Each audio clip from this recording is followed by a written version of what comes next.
ปันแล้วยังจะให้จะแบ่งจะปันไปให้ใคร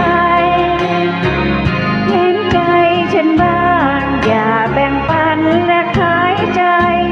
เก็บเอาไว้พออาศัยอายอุ่นโอ้ใครเขาเป็นเช่นพี่ซ้ำเติมและคอยขยี้เจ็บเพียงนี้ยังรักคุณ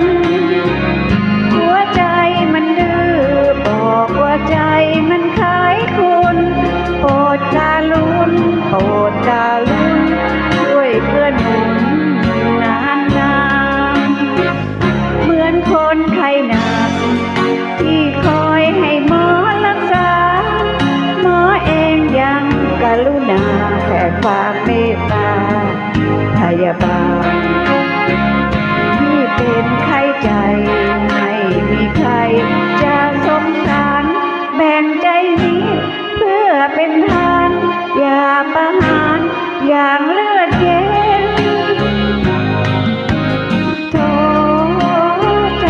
เพียงสะอื้น